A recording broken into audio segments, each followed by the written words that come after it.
여러분 건강검진 매년 받고 계신가요? 아니면 2년에 한 번 받고 계신가요? 그 건강검진이 여러분의 생명을 단축시키고 있다는 사실 알고 계셨나요? 충격적이지만 현실입니다. 70대 이후 받는 대부분의 건강검진은 당신의 삶의 질을 높이기는커녕 오히려 불필요한 불안과 고통, 그리고 경제적 부담만 안겨줄 수 있습니다. 지금 바로 알아야 할 진실이 있습니다. 놀랍게도 하버드 의대 연구에 따르면 70세 이상 노인의 68%가 불필요한 검사로 인해 잘못된 치료를 받고 있습니다. 더 충격적인 사실은 일부 검사들이 젊은 사람들에게는 유용하지만 노년층에게는 오히려 해롭다는 것입니다. 많이 알수록 건강하다는 상식이 완전히 뒤집어진 것입니다. 이 이야기를 들으신 후 여러분은 어떤 검사가 정말 필요한지, 어떤 검사는 과감히 거절해야 하는지 정확히 알게 될 것입니다. 불필요한 검사와 약물로 낭비되는 시간과 돈을 아끼고 진정한 건강과 행복에 투자하는 방법을 배우게 될 것입니다. 이것은 당신의 노후 삶을 완전히 바꿀 것입니다. 지혜 담은 노후는 앞으로 여러분의 노년의 삶에 든든한 동반자가 되어 실질적인 도움이 되는 이야기를 전해드릴 것입니다. 오늘의 내용이 여러분의 인생에 큰 변화를 가져올 것이라 확신합니다. 편안히 끝까지 들어주시고 공감되신다면 구독과 좋아요도 눌러주세요. 지난 주말 저는 83세이신 아버지를 모시고 종합병원에 다녀왔습니다. 건강검진 결과 몇 가지 수치가 정상 범위를 벗어났다며 추가 검사를 권유받으셨거든요. 그런데 의사 선생님과 상담하는 과정에서 충격적인 사실을 알게 되었습니다. 많은 검사들이 아버지 연령에서는 큰 의미가 없을 수 있다는 것이었죠. 의사 선생님, 이 검사들이 정말 필요한가요? 제가 조심스럽게 물었습니다. 솔직히 말씀드리자면 모든 검사가 필요하진 않습니다. 연령에 따라 검사의 의미와 효용성이 달라지거든요. 이 말을 듣고 생각했습니다. 우리는 얼마나 많은 불필요한 검사를 받고 그 결과에 불안해하며 때로는 과도한 치료까지 받고 있는 걸까요? 특히 70대 이후에는 건강검진의 의미가 달라질 수 있다는 사실을 알고 계셨나요?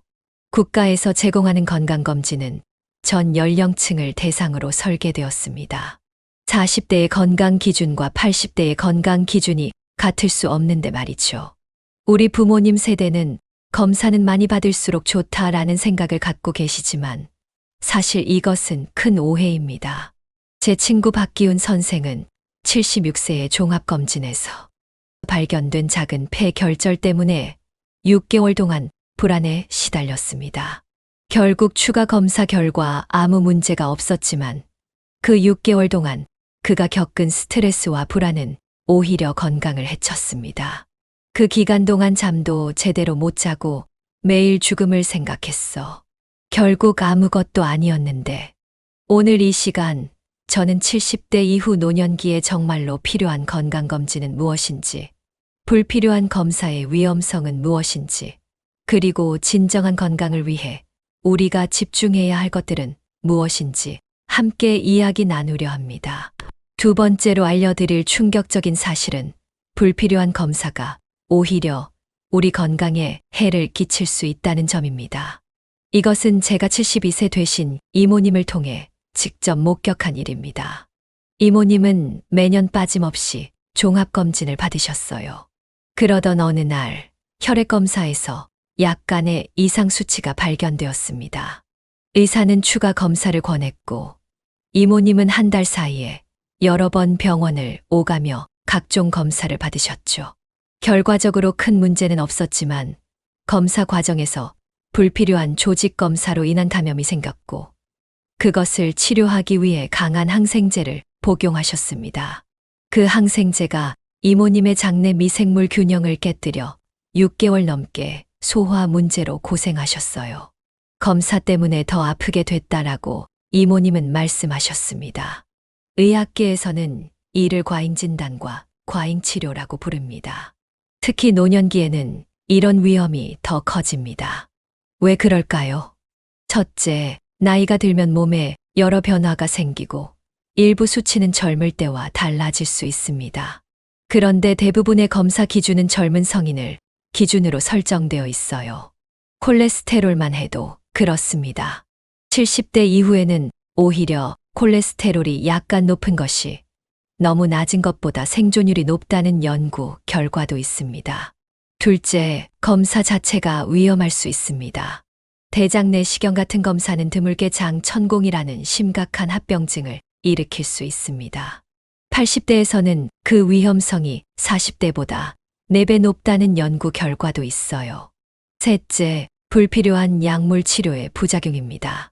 저희 어머니는 건강검진 후 콜레스테롤 수치가 약간 높다는 이유로 스타틴이라는 약을 처방받으셨어요. 그런데 그 약 때문에 근육통이 생겨 일상생활이 불편해지셨습니다. 나중에 알고 보니 어머니 연령대에서는 그 정도 콜레스테롤 수치는 크게 문제가 되지 않는다고 해요. 약을 끊은 후 어머니는 훨씬 편안해지셨습니다.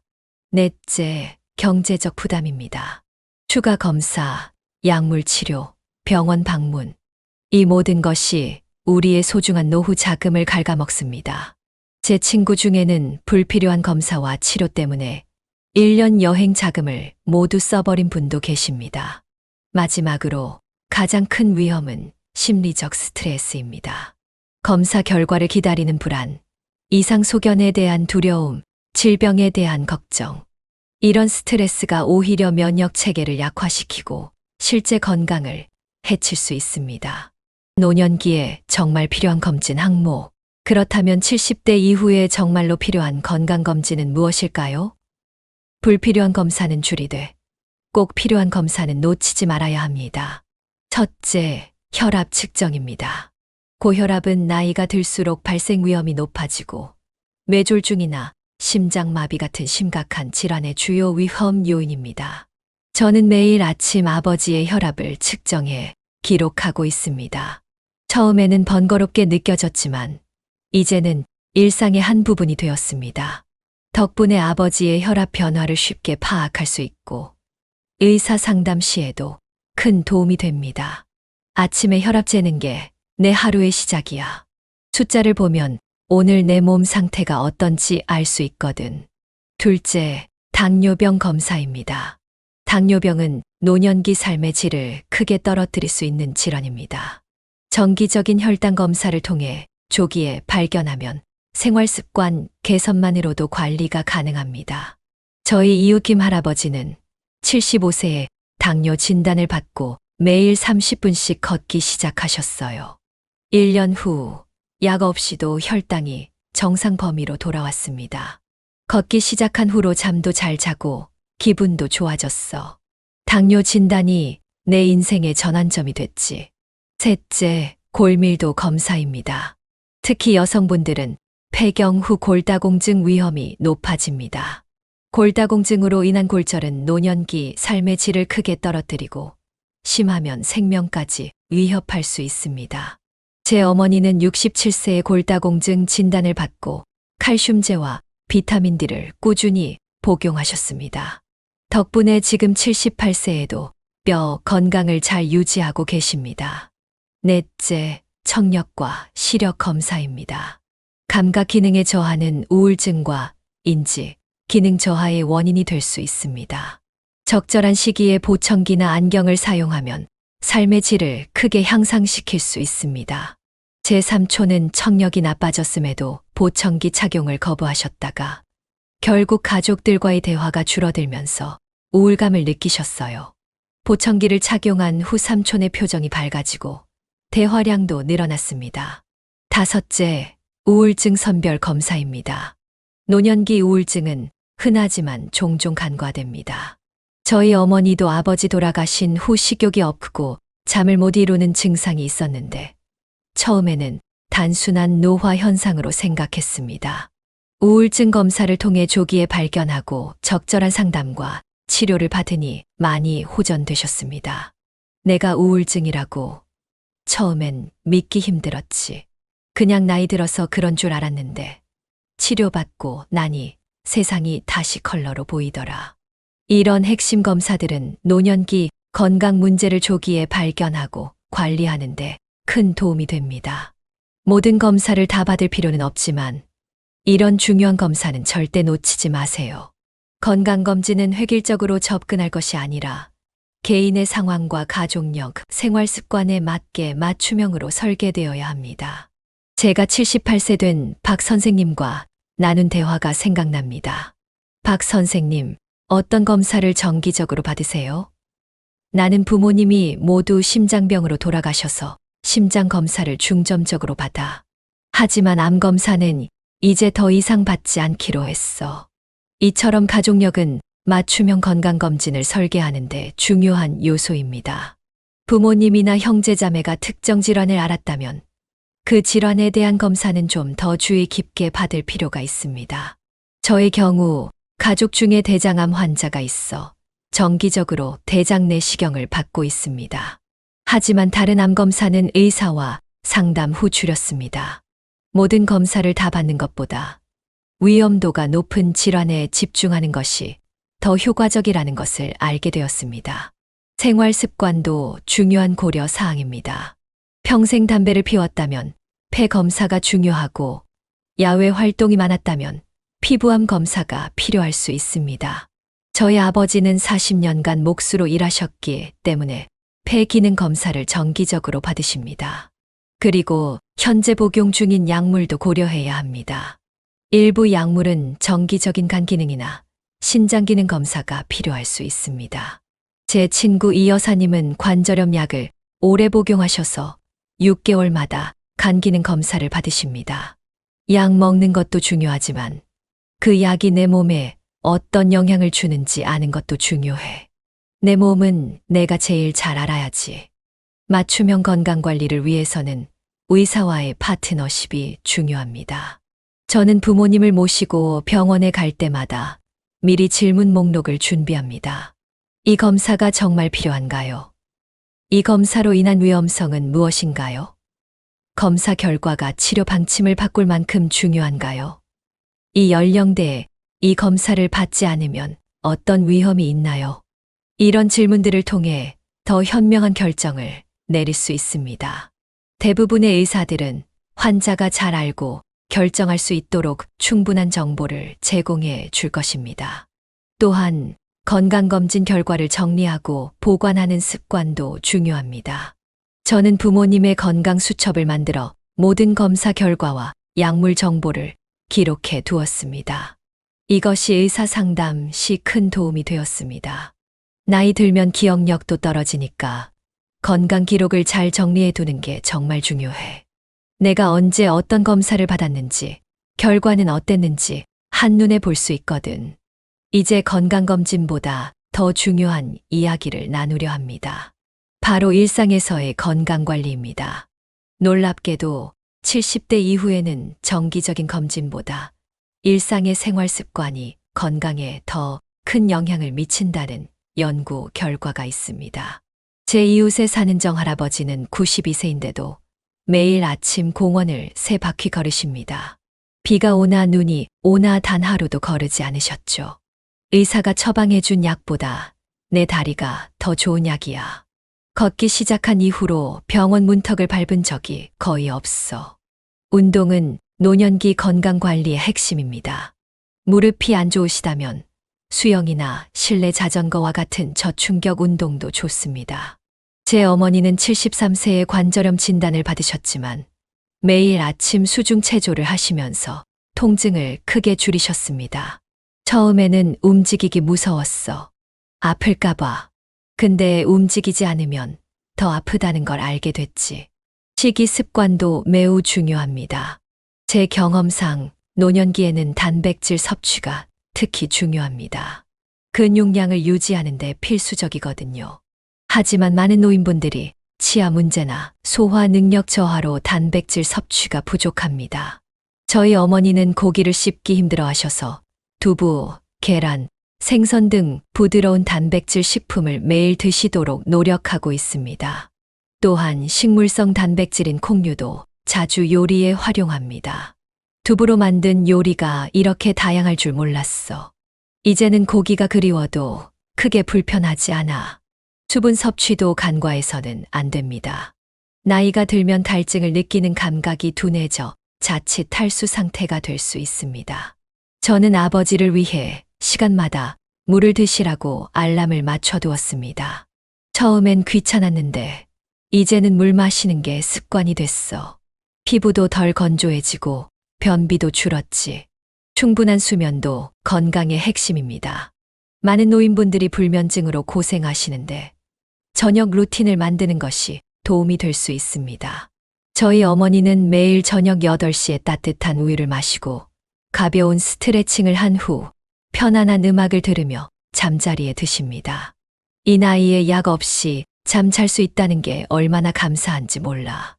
내 저녁 루틴이 보약보다 낫다니까. 마지막으로 사회적 관계를 유지하는 것이 매우 중요합니다.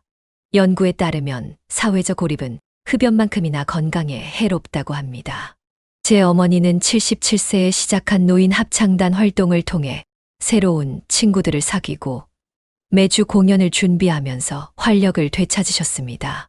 노래를 부르면 마음이 젊어지는 것 같아. 같이 웃고 때로는 실수도 하면서 배우는 즐거움이 있지. 지금까지의 이야기를 종합해보면 70대 이후의 건강관리는 단순히 질병의 부재가 아니라 신체적, 정신적, 사회적 웰빙의 통합적 접근이 필요합니다. 이런 통합적 접근의 좋은 예가 최근 제가 방문한 실버타운의 웰니스 프로그램입니다. 이곳에서는 건강검진보다 일상적인 웰빙 활동에 초점을 맞추고 있었습니다. 우리는 매일 아침 건강 체크를 합니다. 하지만 이것은 기계로 측정하는 것이 아니라 자신의 몸 상태를 스스로 점검하는 시간입니다. 프로그램 담당자는 이렇게 설명했습니다. 참가자들은 아침에 일어나서 자신의 기분, 에너지 수준, 통증 유무, 전날 수면의 질 등을 간단한 일기에 기록함입니다. 이를 통해 자신의 건강 상태 변화를 더 민감하게 인식할 수 있게 되었다고 합니다. 저 역시 이 방법을 부모님께 적용해 보았습니다. 처음에는 일기를 쓰라고 내가 학생이냐? 라며 웃으시던 아버지도 몇 주 후에는 습관이 되어 매일 자신의 상태를 기록하시게 되었습니다. 내가 잠을 못 자는 날이 주로 어떤 날인지 패턴을 발견했어. 저녁에 커피를 마시거나 늦게까지 TV를 볼 때 그렇더라고. 이처럼 자신의 몸과 마음에 귀 기울이는 습관은 어떤 고가의 건강검진보다 값진 정보를 제공할 수 있습니다. 또한 마음 챙김과 스트레스 관리도 중요합니다. 제 지인 중 한 분은 76세에 명상을 시작하셨는데 이것이 고혈압 관리에 놀라운 효과를 보였다고 합니다. 처음에는 5분도 가만히 앉아있기 힘들었어. 하지만 지금은 하루 20분씩 명상을 하니 마음이 평온해지고 혈압도 안정됐지. 예방 중심의 건강 관리도 중요합니다. 낙상 예방을 위한 집안 환경 점검, 적절한 예방접종 독감, 폐렴구균, 대상포진 등 구강 건강 관리 등은 노년기 삶의 질을 크게 향상시킬 수 있습니다. 저희 집은 부모님을 위해 미끄럼 방지 매트, 욕실 손잡이, 밝은 조명 등을 설치했습니다. 이런 작은 변화가 큰 사고를 예방할 수 있다는 말에 공감합니다. 끝으로 삶의 목적과 의미를 찾는 것이 장수의 비결이라는 연구 결과도 있습니다. 일본 오키나와의 100세 노인들은 대부분 이키가이라 불리는 삶의 목적을 가지고 있었습니다. 저희 어머니는 73세의 동네 초등학교 책 읽어주기 봉사를 시작하셨는데 이것이 어머니께 새로운 삶의 의미가 되었습니다. 아이들이 내 이야기에 귀 기울이는 모습을 보면 너무 행복해. 내가 아직 쓸모 있는 사람이라는 느낌이 들거든. 이런 활동은 어떤 건강보조제보다 더 강력한 장수의 비약이 될 수 있습니다. 오늘 우리가 나눈 이야기의 핵심은 무엇일까요? 70대 이후의 건강검진이 의미 없다는 것이 아니라 그 의미가 달라진다는 것입니다. 젊은 시절에는 질병을 조기에 발견하고 치료하는 것이 중요했지만 노년기에는 삶의 질과 독립성을 유지하는 것이 더 중요해집니다. 제 친구 윤 선생은 88세의 대장암 검사에서 이상 소견이 발견되었습니다. 의사는 대장 절제 수술을 권했지만 그는 자신의 나이와 전반적인 건강 상태를 고려하여 수술 대신 증상 관리에 집중하기로 결정했습니다. 내 남은 시간을 병원 침대에서 보내고 싶지 않아. 수술과 회복으로 고생하느니 지금 내가 할 수 있는 것들을 즐기며 살고 싶어. 그의 선택을 처음 들었을 때 충격이었지만 시간이 지나면서 그의 지혜를 이해하게 되었습니다. 그는 2년 동안 증상 관리를 잘하면서 손자들과 시간을 보내고 평생 가보고 싶었던 제주도 여행도 다녀왔습니다. 힘든 치료 과정 없이 자신의 방식대로 의미 있는 시간을 보낸 것입니다. 노년기 건강의 진정한 의미는 단순히 수명을 연장하는 것이 아니라 자신이 가치 있게 여기는 활동을 계속할 수 있는 능력을 유지하는 것입니다. 저희 어머니는 이렇게 말씀하십니다. 내게 건강이란 내 손주들을 안아줄 수 있는 힘이고 내 정원을 가꿀 수 있는 기쁨이고 오랜 친구와 커피를 마시며 웃을 수 있는 자유야. 이것이 바로 우리가 추구해야 할 진정한 건강의 모습이 아닐까요? 청취자 여러분, 오늘 이야기가 여러분에게 새로운 관점을 제시했기를 바랍니다. 불필요한 검사와 치료에 시간과 돈, 에너지를 쏟기보다는 정말 중요한 것에 집중하는 지혜를 얻으셨기를 바랍니다. 건강검진은 도구일 뿐 그 자체가 목적이 되어서는 안 됩니다. 우리 모두 자신의 몸과 마음에 귀 기울이고 자신에게 정말 중요한 것이 무엇인지 생각해 보는 시간을 가졌으면 합니다. 오늘 이야기를 마치며 제가 좋아하는 말을 나누고 싶습니다. 건강이란 단순히 질병이 없는 상태가 아니라 신체적, 정신적, 사회적으로 완전한 안녕 상태이다. 이 말처럼 여러분의 노년이 모든 면에서 풍요롭고 건강하기를 진심으로 바랍니다. 다음 시간에 또 다른 이야기로 찾아뵙겠습니다. 지혜 담은 노후였습니다.